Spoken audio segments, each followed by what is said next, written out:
बिस्मिल्लाहिर्रहमानिर्रहीम। Nucleophilic substitution reactions of alkyl halide.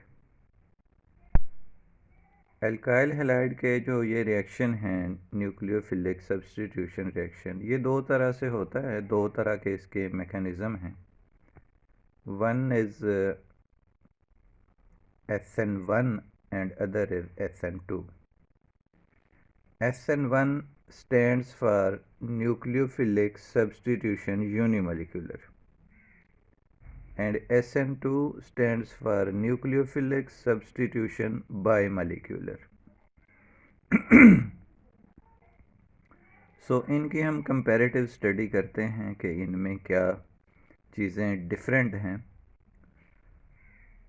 SN1 की अगर बात करें, SN1 रिएक्शन तो है न्यूक्लियोफिलिक सब्स्टिट्यूशन रिएक्शन है। इट मीन्स के अल्काइल हैलाइड के साथ न्यूक्लियोफाइल आके अटैच होगा और लिविंग ग्रुप लीव कर जाएगा।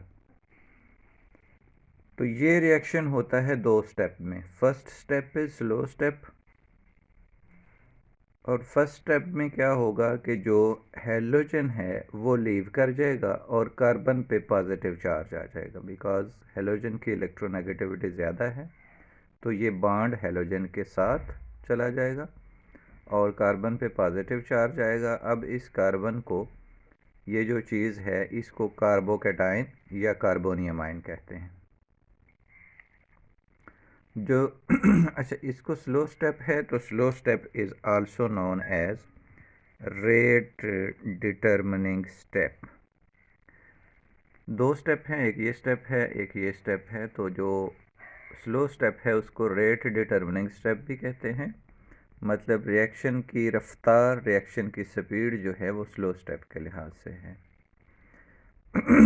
ओके जी। सेकंड स्टेप में ये जो कार्बोकेटाइन बना है ये इंटरमीडिएट है, बिकॉज ये तो रिएक्टेंट है और ये फाइनल प्रोडक्ट है। तो दरमियान में जो चीज़ बनती है दैट इज़ इंटरमीडिएट। ये इंटरमीडिएट सेकंड स्टेप में ये कन्वर्ट होगी प्रोडक्ट में। अब इस इंटरमीडिएट को अगर देखें तो इसकी ये जो कार्बन है that is sp2 hybridised. sp2 hybridised sp2 hybridised mean कि ये तीनों बॉन्ड जो हैं ये प्लेन पे हैं। तीनों अल्काइल ग्रुप जो कार्बन के साथ अटैच हैं ये प्लेन पे हैं और इसके ऊपर एक p ऑर्बिटल जो अनहाइब्रिड ऑर्बिटल है वो मौजूद है। उसको चाहें तो ऐसे ड्रॉ भी कर सकते हैं हम यहाँ पे। ये चीज़ है इस वक्त कार्बोकेटाइन। पहले रिएक्टेंट में जो अल्काइल हैलाइड था ये कार्बन sp3 हाइब्रिडाइज्ड है, 4 सिंगल बॉन्ड बना रही है। अब जबकि ये 3 बॉन्ड बना रही है और इस पे पॉजिटिव चार्ज है, no this carbon is sp2 hybridised और उसके ऊपर ये एक p orbital, unhybrid p orbital मौजूद है। अब सेकंड स्टेप में क्या होगा? फर्स्ट स्टेप तो हमने समझ लिया कि सिर्फ ये जो लिविंग ग्रुप है हेलोजन ये लीव कर जाएगा, कार्बन पे पॉजिटिव चार्ज आ गया। अब सेकंड स्टेप में इस कार्बोकेटाइन के साथ रिएक्ट करेगा न्यूक्लियोफाइल। ये जो न्यूक्लियोफाइल है इसने अटैक करना है इस इलेक्ट्रोफाइल पे। कार्बन पे पॉजिटिव चार्ज है, so this carbon is electrophilic, strong electrophile है। अब ये न्यूक्लियोफाइल के पास ऑप्शन है कि ये कार्बन के इस तरफ से भी अटैक कर सकता है और ये उसकी दूसरी साइड से भी अटैक कर सकता है। तो जो प्रोडक्ट बनेगी वो कुछ ऐसी प्रोडक्ट होगी जिसमें न्यूक्लियोफाइल इस साइड पे अटैच होगा और कुछ प्रोडक्ट ऐसी बनेंगी जिसमें न्यूक्लियोफाइल उसके अपोजिट साइड पे अटैच होगा। अब ये वाली जो प्रोडक्ट है ये तो उसी तरह की है जैसे अल्काइल हैलाइड था, तो इस प्रोडक्ट को हम कहेंगे ये रिटेंशन प्रोडक्ट है। रिटेंशन का मतलब है कि जैसी ज्योमेट्री अल्काइल हैलाइड की थी उसी तरह की ज्योमेट्री प्रोडक्ट की है। जो दूसरी प्रोडक्ट बन रही है इसको हम कहते हैं कि ये इन्वर्टेड है, यानी इन्वर्जन हो गई है, ये इन्वर्टेड प्रोडक्ट है। इन्वर्टेड का मतलब है कि पहले हमने देखा रिएक्टेंट में कि हैलोजन जो न्यूक्लियोफाइल टाइप चीज़ है वो इस साइड पे है, राइट साइड पे, और जो प्रोडक्ट बना है उसमें ये अपोजिट साइड पे चली गई है, तो ये इन्वर्जन हो गई है। तो इसको इन्वर्टेड प्रोडक्ट कहेंगे, इसको रिटेंशन प्रोडक्ट कहेंगे। ओके जी, तो दो तरह की इसमें प्रोडक्ट बनेंगे, दो तरह की। उसकी रीज़न क्या थी? क्योंकि जो carbocation that is sp2 hybridised, उसके ऊपर एक p ऑर्बिटल है जो कि प्लेन के अबव एंड बिलो है, क्योंकि ये तीन बांड जो हैं ये प्लेन पे हैं, एक ऑर्बिटल है, तो इस ऑर्बिटल की ये साइड भी दोनों अवेलेबल हैं इस न्यूक्लियोफाइल के अटैक करने के लिए। सो अगर न्यूक्लियोफाइल का अटैक इस तरह से होगा तो ये रिटेंशन प्रोडक्ट बनेगी, अगर न्यूक्लियोफाइल का अटैक अपोजिट साइड से है तो इन्वर्टेड प्रोडक्ट बनती। ओके जी, ये टू स्टेप मैकेनिज्म है।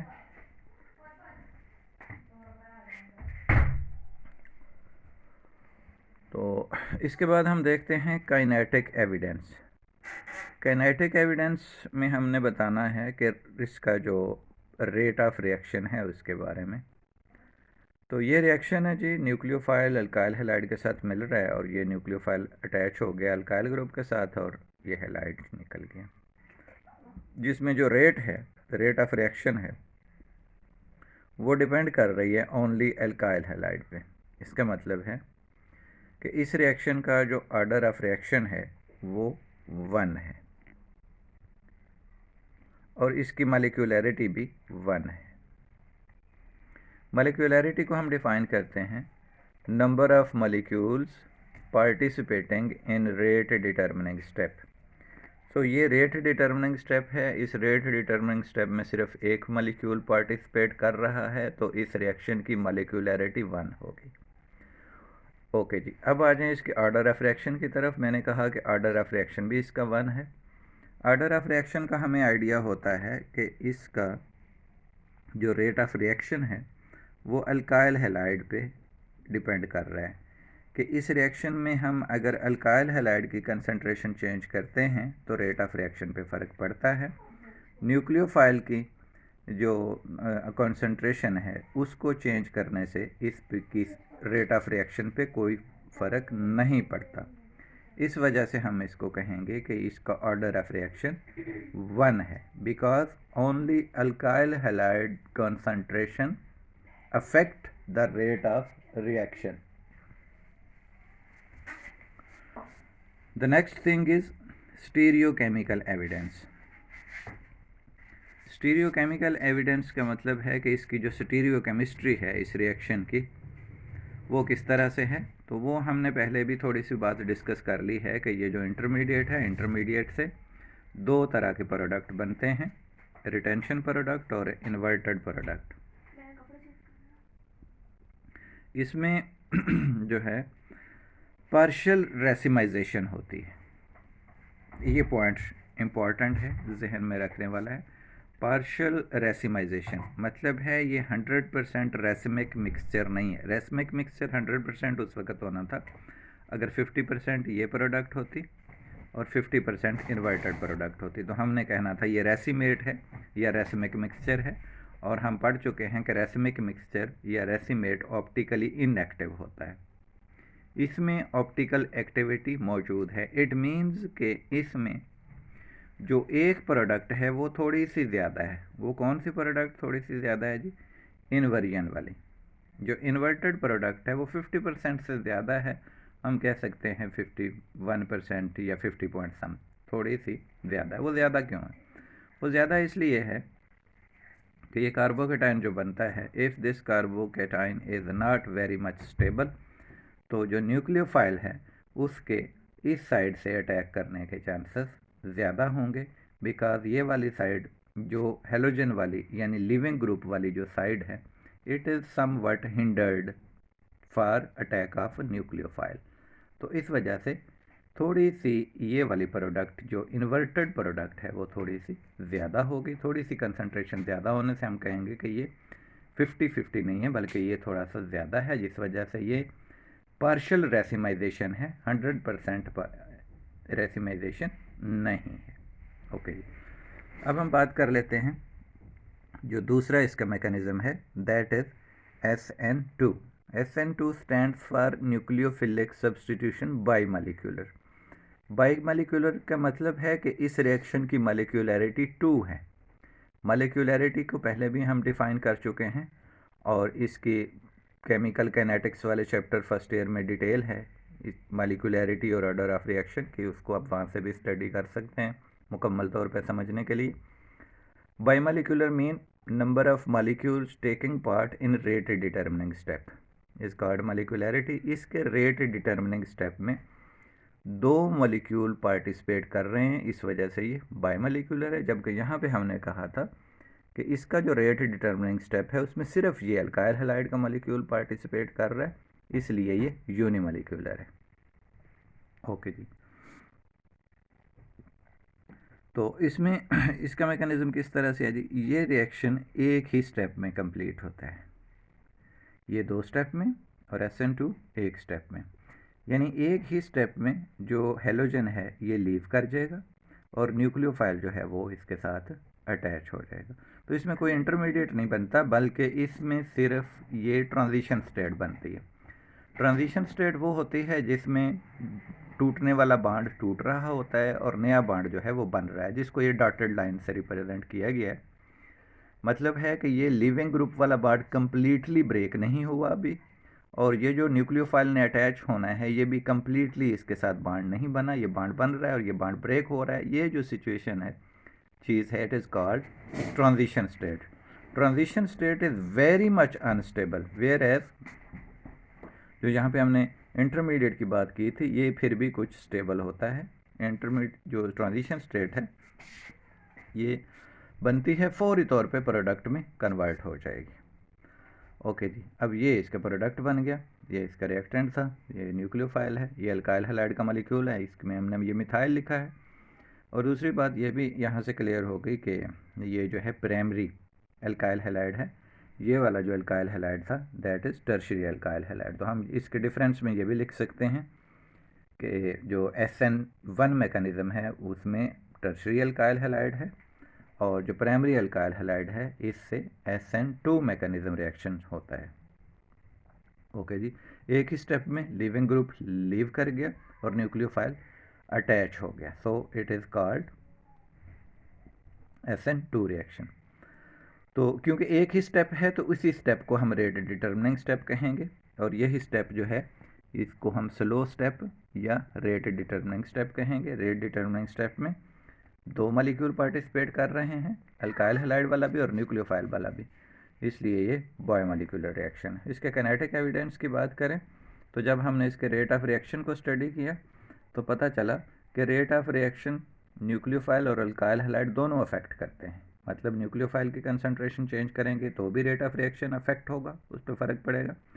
अल्काइल हैलाइड की कंसंट्रेशन चेंज करने से भी रेट ऑफ रिएक्शन चेंज होता है। सो इसका जो ऑर्डर ऑफ रिएक्शन है वो 2 है और मॉलिक्यूलैरिटी भी 2 है। Molecularity number of molecules taking part in rate determining step वो भी 2 है, और ऑर्डर ऑफ रिएक्शन जो है ये एक्सपेरिमेंटली हम कैलकुलेट करते हैं, ये केमिकल इक्वेशन से हमें आइडिया नहीं होता। तो next thing is stereochemical evidence. Stereochemical evidence में हमने ये कहना है कि इसकी ज्योमेट्री जो है प्रोडक्ट की वो इस तरह की है कि सिर्फ़ और सिर्फ इन्वर्टेड प्रोडक्ट बनता है। अल्काइल हैलाइड में अगर हम देखें तो हेलोजन जो है वो इस साइड पे है, और जो प्रोडक्ट है उसमें अगर हम देखें तो मिथाइल के साथ जो न्यूक्लियोफाइल है वो अपोजिट साइड पे है, मतलब इस साइड पे नहीं है। तो ओनली इन्वर्टेड प्रोडक्ट, यहाँ पे हमने देखा था रिटेंशन प्रोडक्ट भी बनती है और इन्वर्टेड भी बनती है, जबकि SN2 जो है उसमें सिर्फ इन्वर्टेड प्रोडक्ट बनेगी। रीज़न ऐसा क्या है जी, क्योंकि एक ही स्टेप में है रिएक्शन, वहाँ पे तो ये इंटरमीडिएट बना था तो इंटरमीडिएट के दोनों तरफ से न्यूक्लियोफाइल अटैक कर सकता है, जबकि यहाँ पे इंटरमीडिएट नहीं बना, एक तरफ हेलोजन अटैच है तो न्यूक्लियोफाइल के पास सिर्फ ये चांस है कि वो इस साइड से अटैक करे, दूसरी साइड पे चूँकि लिविंग ग्रुप अभी तक लीव नहीं हुआ। सो इस वजह से इस तरफ से अगर अटैक होगा तो सिर्फ ये इन्वर्टेड प्रोडक्ट बनेंगे। ये इसकी क्या कहते हैं, स्टीरियोकेमिकल एविडेंस है। ओके जी, अब अगर इसमें डिफरेंस की बात करें कि इसके SN1 और SN2 रिएक्शन मैकेनिज़्म जो है, इसमें डिफरेंस क्या है, तो ये 2 स्टेप मैकेनिज़्म है, ये 1 स्टेप मैकेनिज़्म है। इसमें एक ही स्टेप होता है, इसमें 2 स्टेप होते हैं। इसका फर्स्ट स्टेप स्लो स्टेप है और वही रेट डिटरमिनिंग स्टेप है, जबकि इसका एक ही स्टेप है और वही रेट डिटरमिनिंग स्टेप है। ये यूनिमोलिकुलर है कि इसकी मोलिकुलरिटी 1 है, ये बाईमोलिकुलर है कि इसकी मोलिकुलरिटी 2 है। ये पोलर सॉल्वेंट में ज़्यादा फेवरेबल रिएक्शन है और ये नॉन पोलर सॉल्वेंट में। इसमें जो है टर्शरी अल्काइल हैलाइड जो है वो मोस्टली SN1 मैकेनिज़्म शो करते हैं और जो प्राइमरी अल्काइल हैलाइड होते हैं उनका SN2 मैकेनिज़्म होगा मोस्टली। ओके जी, इसमें इन्वर्जन भी होती है और रिटेंशन भी होती है, जबकि इस रिएक्शन में 100% इन्वर्जन होती है, इसमें कोई रिटेंशन प्रोडक्ट नहीं होगा। इसका रेट ऑफ रिएक्शन जो है वो सिर्फ अल्काइल हैलाइड की कंसंट्रेशन पे डिपेंड करता है, जबकि इसका जो रेट ऑफ रिएक्शन है वो अल्काइल हैलाइड के साथ न्यूक्लियोफाइल पे भी डिपेंड करता है। So this was all about the mechanism of nucleophilic substitution reaction, जो कि 2 तरह का है। तो ओके जी, थैंक यू वेरी मच, अल्लाह हाफिज़।